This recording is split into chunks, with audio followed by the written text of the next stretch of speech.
Then we have concept of coherence. Coherence एक ऐसी property है जो हमें लाइट को कंट्रोल करना अलाउ करती है। इसे फोकस्ड एंड प्रिसीजन बनाती है। जहां ordinary light matched and mixed up waves होती है, वहीं लेजर लाइट परफेक्टली ऑर्गेनाइज्ड होती है। सो कोहेरेंस दो टाइप्स की होती है, temporal coherence and special coherence. So temporal coherence simply means कि कब तक एक वेव अपनी फेज एंड फ्रीक्वेंसी को मेंटेन करके रखती है।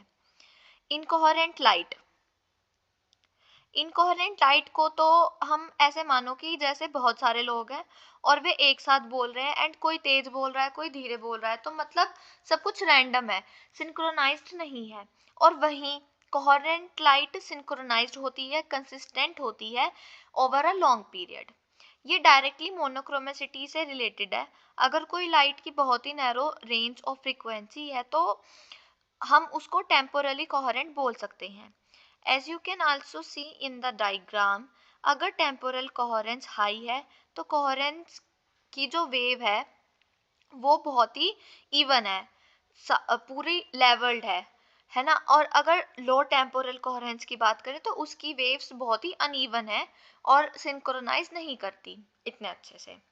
Okay, is spatial coherence. Spatial coherence means it's a relationship between the phases of light and the direction of travel. मतलब कि लाइट किस फेज में है डिफरेंट डिफरेंट पॉइंट्स पे और उसकी डायरेक्शन क्या है, उसके बीच का रिलेशनशिप को हम स्पेशल कोहेरेंस कहते हैं। ठीक है, इसमें अगर आप सनलाइट को देखोगे तो सनलाइट बहुत कम स्पेशल कोहेरेंस होती है क्योंकि वो काफ़ी बड़ा होता है और काफ़ी लार्ज एरिया तक उसकी लाइट जाती है। लेज़र लाइट की जो स्पेशल कोहेरेंस होती है वो बहुत ज़्यादा हाई होती है क्योंकि वो बहुत ही सिंगल पॉइंट पे बिल्कुल आप उसको डाल सकते हो, तो दैट्स वाई उसकी जो लाइट होती है लेज़र लाइट की वो बहुत ज़्यादा सिंक्रोनाइज्ड होती है और प्रिसाइज होती है। और अगर आप कोई भी क्रॉस सेक्शन एरिया किसी भी बीम का देखोगे, लेज़र बीम का, तो वो आपको हर एक पॉइंट पे सिंक्रोनाइज ही मिलेगा। ठीक है, then here is the diagram. अगर हाई स्पेशल कोहेरेंस है तो आपका वेव्स ऐसी होंगी और अगर लो स्पेशल कोहेरेंस है तो इस टाइप से अनइवन वेव्स होगी। One why does coherence matter, तो कोहेरेंस क्यों मैटर करती है? बेसिकली एप्लीकेशन है कि कोहेरेंस किस चीज़ में काम आती है। अगर कोई चीज़ किसी चीज़ में काम आती है तो जब भी वो मैटर करती है, तो ये बेसिकली एप्लीकेशन ही है।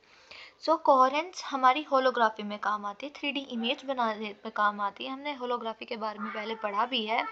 इंटरफेरोमेट्री के काम आती है, यानी कि अगर आपको बहुत टाइनी डिस्टेंस मेजर करना है तो आप इसका यूज़ कर सकते हैं। फाइबर ऑप्टिक्स में काम आती है, हाई डाटा स्पीड्स के लिए काम आती है।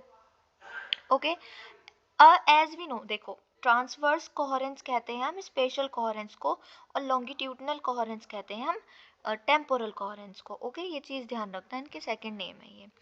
तो जैसे कि ट्रांसवर्स कोहेरेंस में हम किसी भी लाइट की विड्थ देखते हैं, लॉन्गिट्यूडनल कोहेरेंस में हम उस लाइट की डेप्थ एंड उसकी लेंथ देखते हैं कि कैसे वेव ट्रेवल कर रही है अपने, और वो कैसे फेज रिलेशनशिप को खोल रही है अपनी अर्लियर सेल्फ के साथ।